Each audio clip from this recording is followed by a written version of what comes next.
एक बार की बात है, एक गांव में एक बहुत आलसी आदमी था। वह बिना किसी मेहनत के भोजन पाने की कोशिश करता रहता था। एक सुबह ग्रामीण इलाकों में घूमते समय उसने खाने के लिए कुछ सेब चुराने का फैसला किया। जैसे ही उसने सेब तोड़ने की कोशिश की, एक सेब किसान ने उसे देखा और उसके पास आने लगा। आलसी आदमी डर गया और छिपने के लिए पास के जंगल में भाग गया। जंगल से गुजरते समय उसने एक बूढ़े भेड़िए को देखा जिसके केवल 2 पैर थे।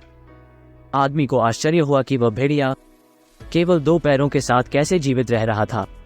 भेड़िया न तो भाग सकता था और न ही अपना पेट भर सकता था और उसे अन्य जानवरों से खतरा था, लेकिन वह खुशी से इधर उधर रेंग रहा था। अचानक उसने एक शेर को अपने मुंह में मांस का टुकड़ा लेकर भेड़िए की ओर आते देखा।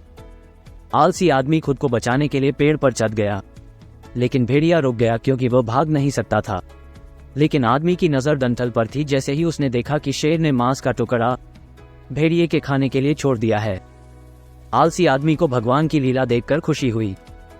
वो सोचने लगा कि भगवान के पास हमेशा एक योजना होती है, अपनी कृतियों का ध्यान रखें। फिर उसका मानना था कि भगवान ने उसके लिए भी कुछ योजना बनाई होगी।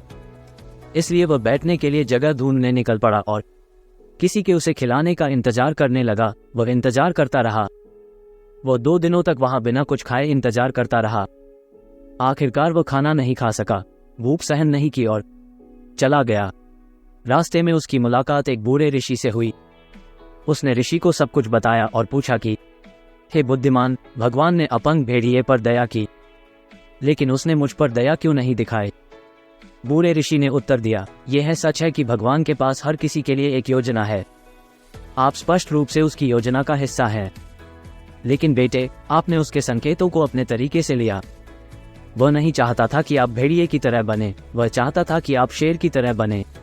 कभी कभी जीवन हम अपने लिए भगवान के संकेतों को गलत समझ सकते हैं और उन्हें गलत तरीके से ले सकते हैं, लेकिन निराश न हो। शायद अपने अब तक के जीवन के बारे में चिंतन करें और सोचें कि भगवान के संकेतों को आपने संभवतः अपने जीवन में गलत तरीके से पढ़ा है।